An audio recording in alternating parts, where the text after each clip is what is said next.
In a small, quiet village, nestled between dusty roads and endless fields, there lived a boy named Ion. The rhythm of life here was simple. Roosters announced the morning, and the sun decided when the workday began and when it ended. Everyone in the village knew Ion as the dreamer. He would often be found at the edge of the fields, watching others toil under the sun, his mind wandering to a bigger life. He spoke of success, of change, of one day leaving the village behind. But when the time came to act, he always waited. His father was a farmer, a man defined by his work, with hands cracked from labor, a back bent from years of planting, and eyes that held the weight of 1,000 sunrises. Every morning, long before dawn, he would head to the fields. One day, he said to Ion, "Come with me." Ion simply nodded but remained in his bed. The boy believed time was a generous friend, that there would always be a tomorrow.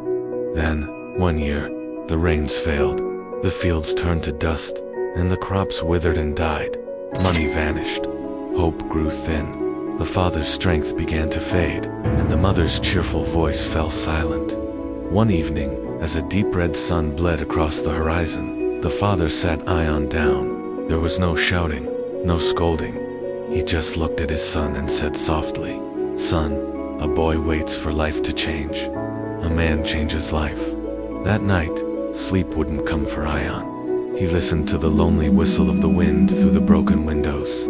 He could hear the gnawing sound of hunger in the house's silence, and for the very first time, he felt fear.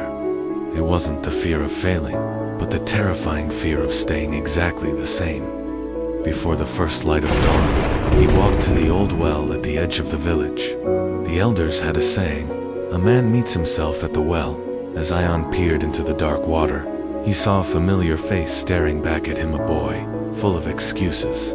That boy's voice echoed in his mind, "It's not my fault. This village is too small.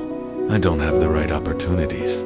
But then, another voice rose from deep within him, a voice he hadn't heard before. It was firm and clear. "If you stay a boy, you will inherit excuses. If you become a man, you will create answers." That morning, Ion made a decision. It wasn't a loud declaration or a proud boast. It was a quiet, painful commitment. He went to the fields. The work was brutal. His hands blistered within hours. His back screamed in protest. The sun beat down on him without mercy. The boy inside him cried out, "This isn't your life. You're meant for more than this." But Ion, for the first time, answered back, "This is my responsibility." Days turned into weeks, and weeks bled into months. He worked, he learned, he failed, and he learned again. He carried water until his shoulders ached. He repaired broken tools with fumbling hands. He started listening more than he spoke. Some of his old friends mocked him. "Where are your big dreams now, dreamer?" they'd jeer. He offered no reply. He understood now that the boy had wanted respect without effort, but the man knew that true respect is earned in silence and sweat. At night, exhausted as he was, he would study under the flickering light of a dim lamp. During the day, he labored. Sleep became a luxury he could rarely afford. The boy inside him didn't die in a single, dramatic moment. He died a slow death, with every choice Ion made every time he chose discipline over comfort, responsibility over excuses. One harsh winter, his father fell ill. The village watched, expecting Ion to finally break under the pressure. But he didn't. Instead, he stood taller. He took full command of the fields. He went to the market and negotiated with men twice his age, looking them straight in the eye, never faltering. The village elders began to notice. "This boy has changed," they whispered amongst themselves. One old man, who had seen many seasons come and go, shook his head. "No," he corrected them, "the boy is gone." Years passed. The village slowly began to change, too. The harvests grew stronger, with better crops and smarter farming methods. New opportunities began to blossom where there were once only dust and despair. The children of the village would gather around Ion, listening with wide eyes whenever he spoke. One evening, a young boy approached him with a question.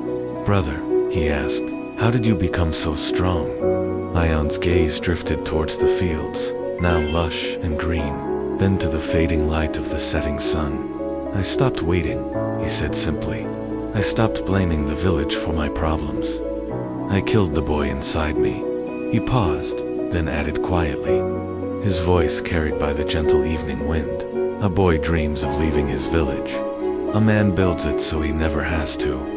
The wind carried his words across the fields, and the village remembered them. They understood that true strength isn't about escaping your reality, but about transforming it. Thank you for watching. If this story resonated with you, remember to like, share, and subscribe for more content that inspires you to build your own world. See you next time.